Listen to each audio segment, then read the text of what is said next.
Back to the channel. Today we're going to unravel some incredibly complex events in Genoa.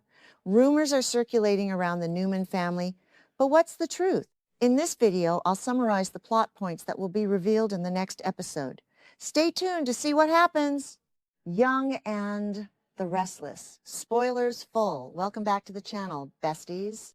Today is a beautifully chaotic day to dive into the absolute madness of Genoa City. Grab your iced lattes, lock your doors, and strap in, because we are serving nothing but piping hot drama today. We are so glad you are here with us. You guys, I am deceased. Stop what you are doing. I am literally shaking. Wait, we need to talk about this now. Oh my God, besties. Okay, I am literally filming this while I am running errands. Ignore the steering wheel in the frame because I just had to jump on here and vent. I was mid-skincare and smeared charcoal mask all over the rug when I watched the June 23 episode. Literally had to yeet my phone across the room because my soul has actually left my body. Bestie, be for real right now. I cannot even begin to process the sheer, unadulterated audacity of Victor Newman. He is officially on my do not perceive list. I am so done. We are not just watching the show. We are invested, and I am personally, deeply, spiritually offended by what just went down.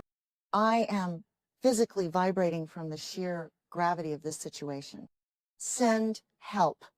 My brain is visibly buffering from the cinematic mayhem we just witnessed. Did I say that yet? Ugh. My brain is mush. Moving on. Wait, backtrack for a second. I missed a step. We need to set the stage for this absolute dumpster fire.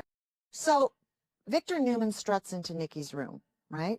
He is playing the doting, concerned husband routine, acting like he is genuinely losing sleep over Nikki's blinding, terrifying headaches and the massive distance between them. But wait, hold on. I should have mentioned this earlier, but we know the truth. We know that while Nikki is literally hyperventilating, convinced she is dying, Victor has straight up manipulated her into signing a medical power of attorney that is basically a front to steal her. Newman Enterprises shares. He is liquidating her assets while she is sedated. And then he has the absolute nerve, the unmitigated gall to walk into her room and play the hero. I am literally hyperventilating right now. The stakes are astronomical. This is a high-octane psychological masterpiece of gaslighting, and Victor is the grand marshal of the toxic parade. So Victor is standing there demanding answers, wanting to know why Nikki is pulling away. And Nikki, who is basically a walking raw nerve at this point, straight up refuses to discuss her health. She is not giving him an inch, which is honestly so unhinged, but also iconic. Instead of talking about her medical crisis, she pivots the entire conversation to Matt Clark. Yes, Matt freaking Clark, because Victor, in his infinite twisted wisdom, decided it was a brilliant idea to move Matt onto the Newman ranch. The man who has traumatized this family, traumatized Sharon, and is basically a walking red flag wrapped in a biohazard suit. Nikki is genuinely terrified and furious about this, and she is using every ounce of her remaining energy to call Victor out on his massive God complex.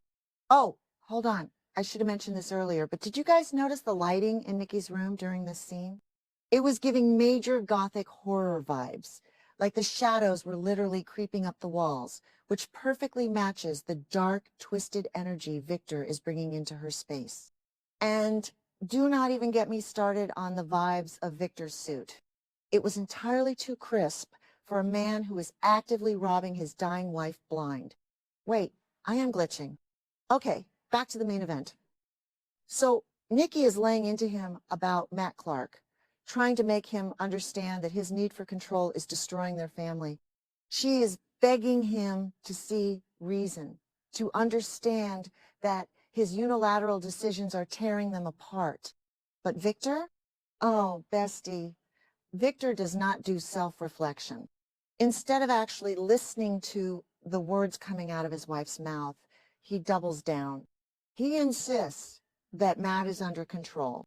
He genuinely believes that because he is Victor Newman, he can just puppet master a dangerous psychopath and everything will be fine.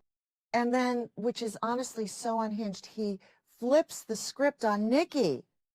He tells her that her inability to let go of the Matt Clark situation is what is causing her stress and her headaches. He is straight up blaming her for her own physical suffering because she dares to question his flawless strategy. I am screaming into a pillow. He expects total blind trust from her, but he gives her absolutely zero consideration in return. It is a one-way street of emotional manipulation, and I am spiraling over his choices. And then, you guys, then the moment that actually stopped my heart and sent me into a full-blown existential crisis, Victor looks at Nikki, the love of his life, the woman he has put through literal decades of trauma, and he delivers the most devastating, snide, disrespectful line in the history of daytime television. He tells her, and I quote, my jaw is still on the floor, that it is easier to live with Matt than you. I am deceased. I literally stopped breathing. I paused the TV and just stared at the wall for 10 minutes. How dare he? How absolutely, genuinely, straight up dare he? He is comparing his wife, who is suffering from a mysterious, agonizing illness, to a violent criminal, and saying the criminal is a better roommate. I am unwell. I am too unwell to handle this. My grip on reality is slipping. At that exact second, any chance of reconciliation completely evaporated. The air in the room just died. Nikki did not even scream. She did not throw a vase. She did something so much more powerful, so cinematic, that my soul left my body.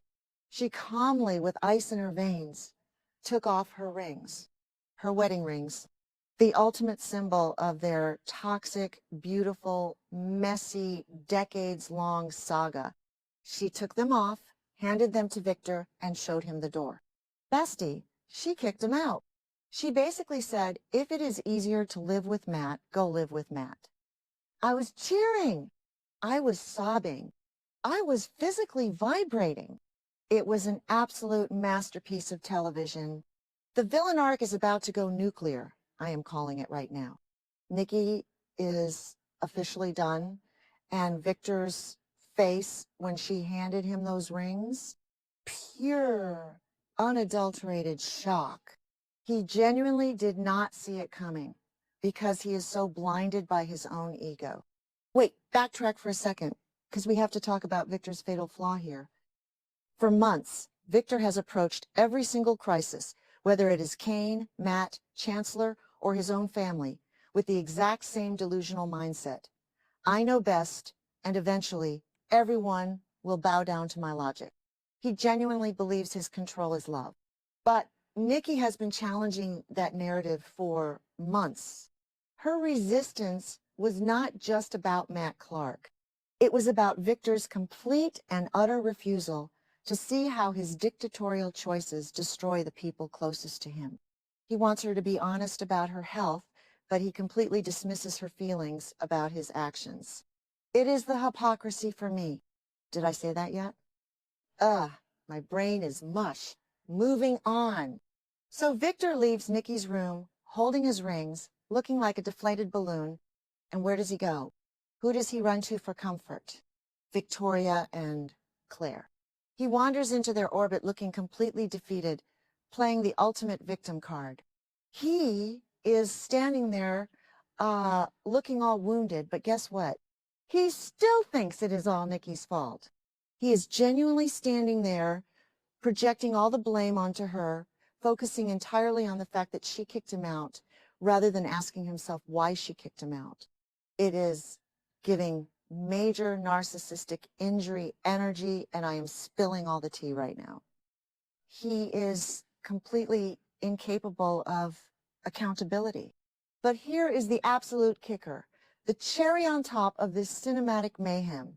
Victoria and Claire are sitting there looking at him, and they know. Victoria already suspects that Victor is looting Nikki's estate. She knows he had Nikki sign those papers. She knows he is liquidating her assets.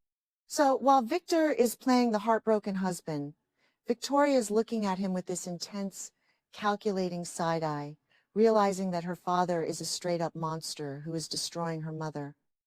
Claire is sitting there, highly empathetic, trying to read the room, but the tension is thick enough to cut with a knife. They know Victor is hiding something massive.